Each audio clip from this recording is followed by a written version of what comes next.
राम राम। व्रत कथाएं और महात्म्य में आप सभी का स्वागत है। अक्षय तृतीया या आखा तीज का व्रत वैशाख सुदी तीज को किया जाता है। इस दिन प्रातःकाल मूंग और चावल की खिचड़ी बिना नमक डाले बनाई जाती है। इस दिन पापड़ नहीं सेका जाता और ना ही पक्की रसोई बनाई जाती है। इस दिन नया घड़ा, पंखा, चावल, चीनी, घी, नमक, दाल, इमली, रुपया इत्यादि का श्रद्धापूर्वक ब्राह्मणों को दान किया जाता है। इस दिन श्री लक्ष्मी जी सहित भगवान नारायण की पूजा की जाती है। पहले भगवान नारायण और लक्ष्मी जी की प्रतिमा को गंगा जल से स्नान कराएं। उन्हें पुष्प और पुष्प माल्यार्पण करना चाहिए।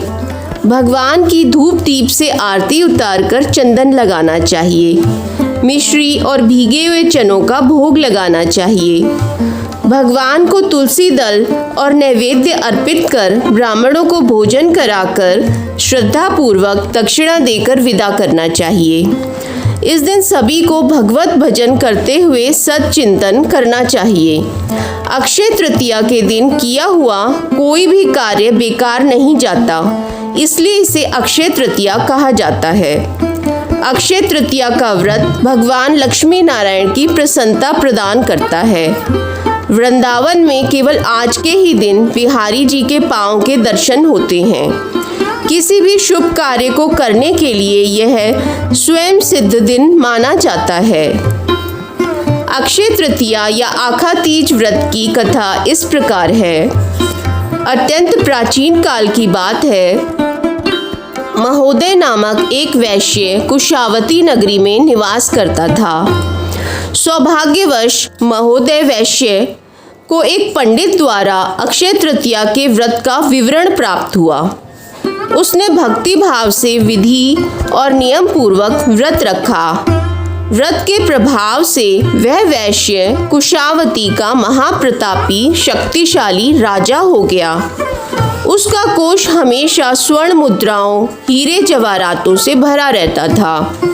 राजा स्वभाव से दानी भी था। वह उदार मन होकर मुक्त हस्त दान देता था। एक बार राजा के वैभव और सुख शांतिपूर्ण जीवन से आकर्षित होकर कुछ जिज्ञासु व्यक्तियों ने राजा से उसकी समृद्धि का कारण पूछा।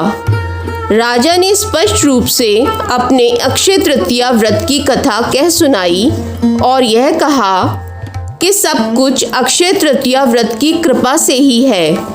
राजा से यह सुनकर उन जिज्ञासु पुरुषों और राजा की प्रजा ने नियम और विधान सहित अक्षय तृतीया व्रत रखना प्रारंभ कर दिया।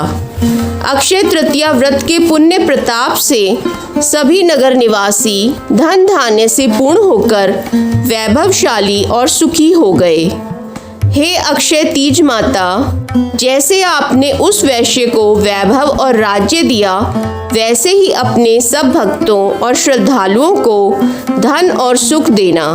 सब पर अपनी कृपा बनाए रखना।